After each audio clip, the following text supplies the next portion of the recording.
Assalamualaikum warahmatullahi wabarakatuh. Salam sejahtera buat kita semua, mahasiswa, mahasiswiku yang jadi panutan bagi keluarganya, bagi saudara-saudaranya. Pertemuan kedua ini dalam manajemen keuangan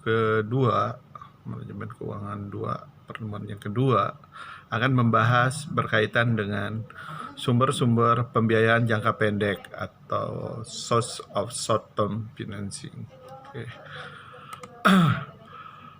Kita harus terlebih dahulu mengetahui apa sih yang dimaksud dengan manajemen keuangan jangka pendek itu.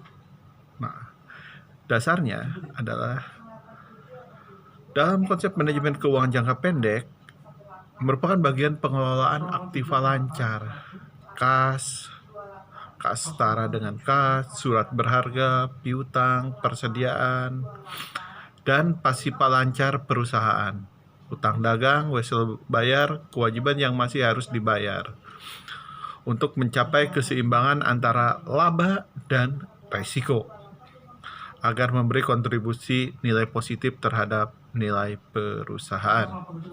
Nah, itu dari sisi manajemen keuangan jangka pendek tujuannya. Oke. Lanjut ke pembiayaan jangka pendek, short term financing. Dalam pembiayaan jangka pendek merupakan hutang dengan jangka waktu maksimal 1 tahun atau kurang yang digunakan untuk memenuhi kebutuhan musiman, training, dan aktiva lancar.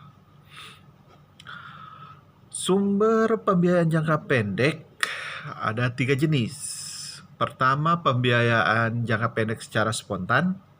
Yang kedua, pembiayaan jangka pendek non spontan tanpa jaminan. Dan yang ketiga, pembiayaan jangka pendek non spontan dengan jaminan. Nah, pembiayaan jangka pendek spontan itu seperti apa sih? Nah, dalam pembiayaan jangka pendek spontan itu ada 2 macam pembiayaan jangka pendek. Pertama adalah utang usaha, akun payable, dan utang akrual, kewajiban yang masih harus dibayar.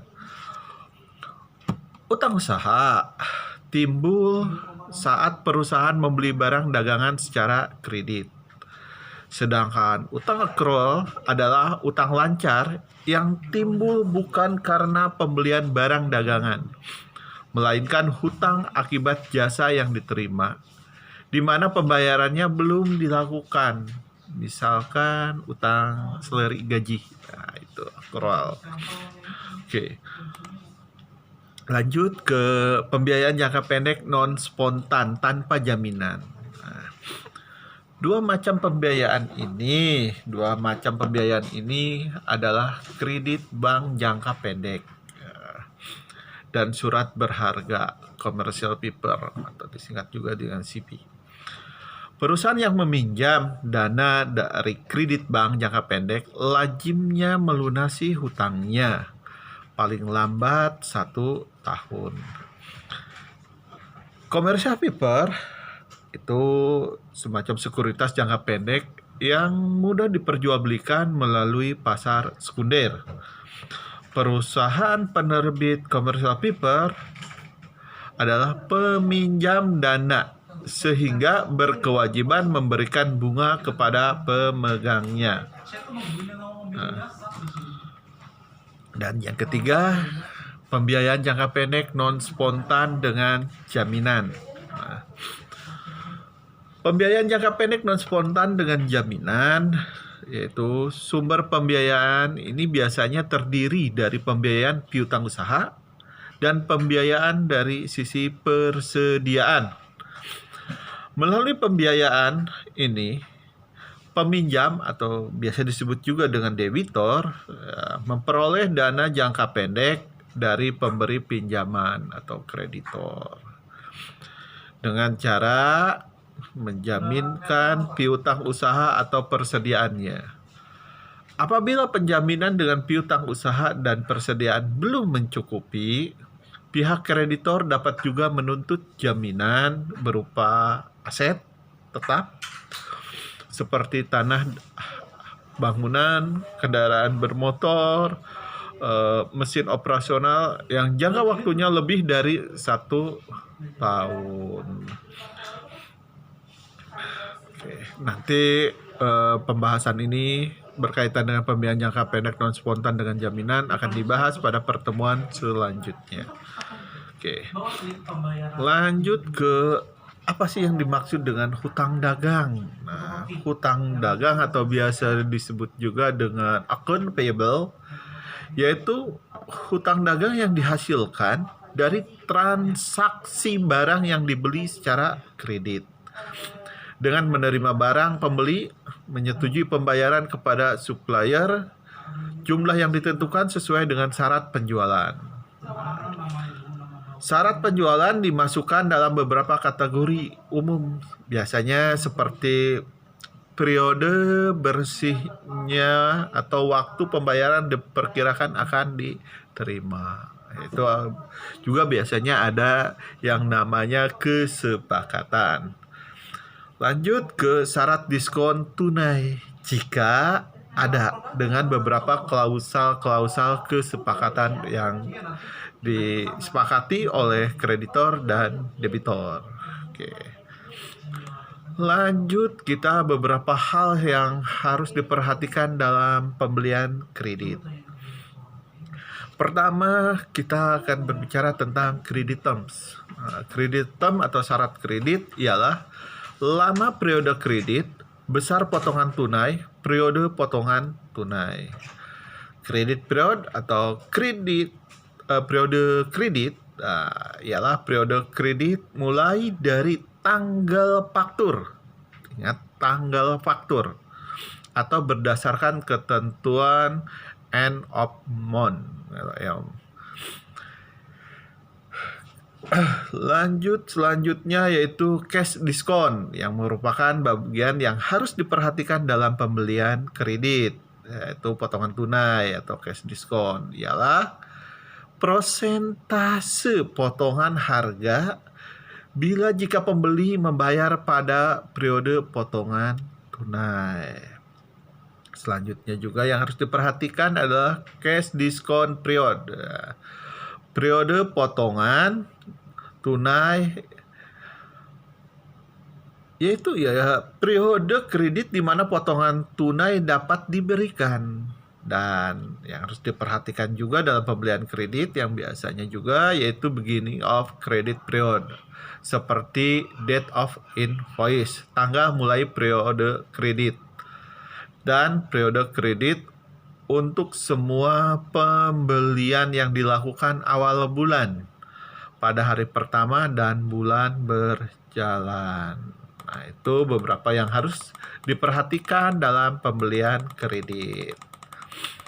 Oke. Kita lanjut ke bagaimana sih pola analisa kredit terms itu, analisis syarat kredit. Pertama yang harus diperhatikan yaitu jika perusahaan melaksanakan syarat kredit termasuk potongan tunai, pembeli mempunyai 2 pilihan.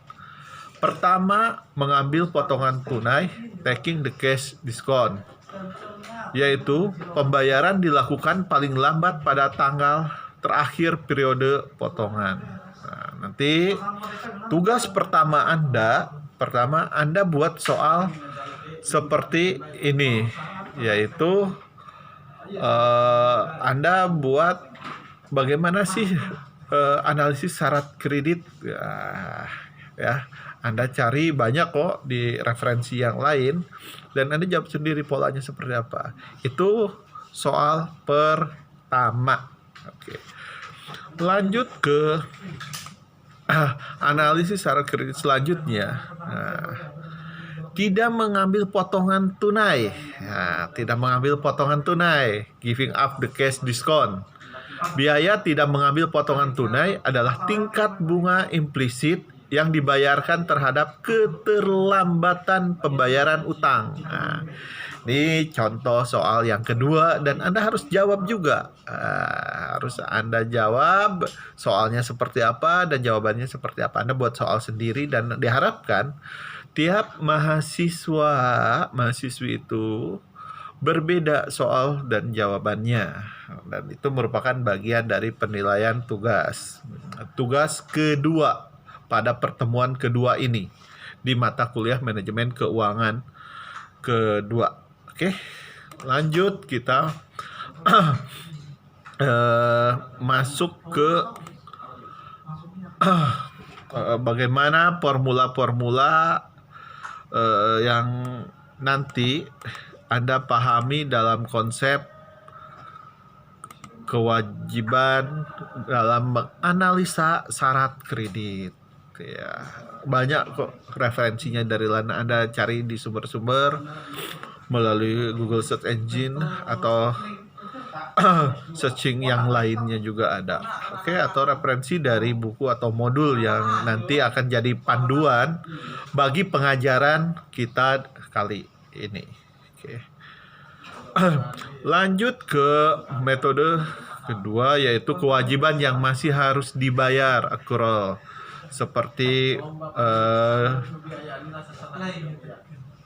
konsep yang dasar yang tadi sudah dikemukakan, di mana kewajiban yang masih harus dibayar atau accrual merupakan hutang akibat jasa yang diterima di mana pembayarannya belum dilakukan seperti pajak dan upah. Nah, Anda juga kan harus melakukan bagaimana pola accrual. Nah, ini soal yang ketiga ya. Soal yang ketiga yaitu bagaimana Anda membuat soal berkaitan dengan kewajiban yang masih harus dibayar, accrual, dan soal itu Anda jawab sendiri, dan semuanya berkaitan dengan itu ada di kolom komentar ya. Anda buat soal itu udah 3 soal ya. Oke, lanjut ke pinjaman bank. Nah, ini juga merupakan bagian yang kita optimalkan di dalam mencari sumber-sumber pembiayaan jangka pendek, short term financing. Oke. Bank sebagai sumber utama pendanaan yang dapat memberikan pinjaman jangka pendek tanpa jaminan untuk usaha.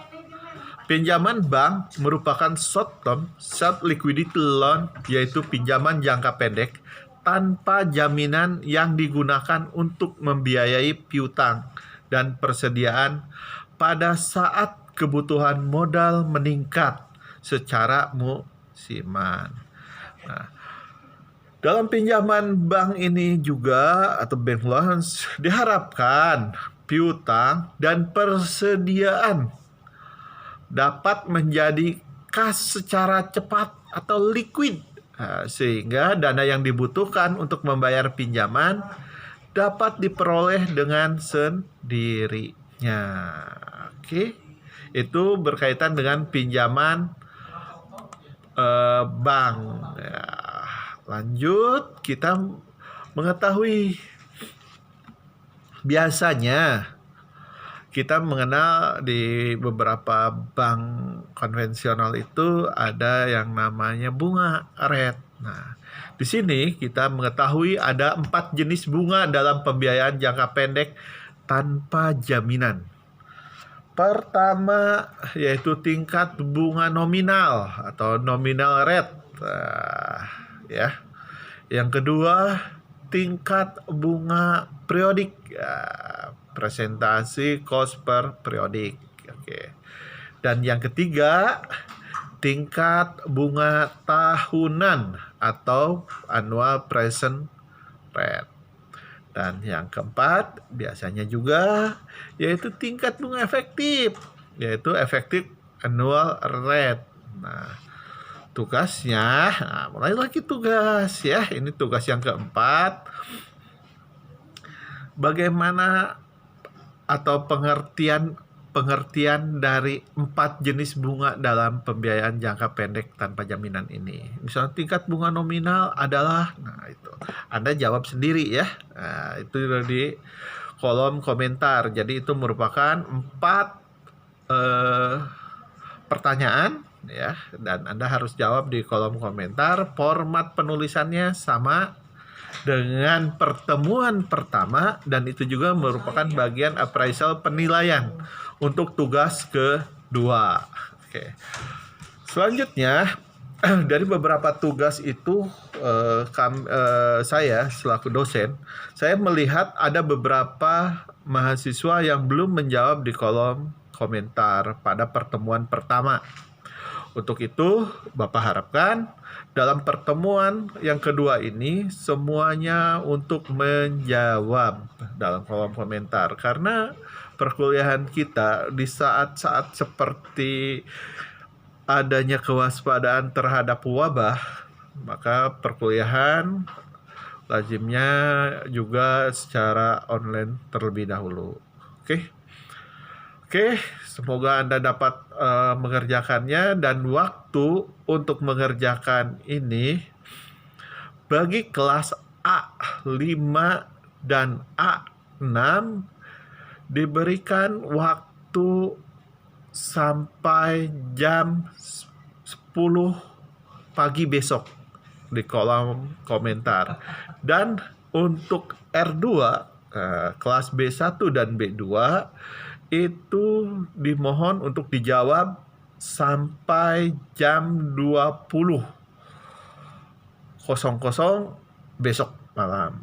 Ya, selesai paling telat karena Bapak harus merekap terlebih dahulu atas komentar mahasiswa, mahasiswi yang dirahmati oleh Allah Subhanahu wa taala, guna menegaskan kembali pengajaran kita berkelanjutan.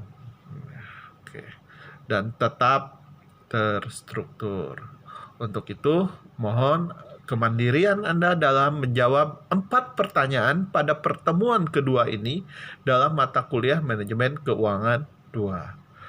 Untuk itu, dan terakhir, Bapak ucapkan selamat belajar mandiri.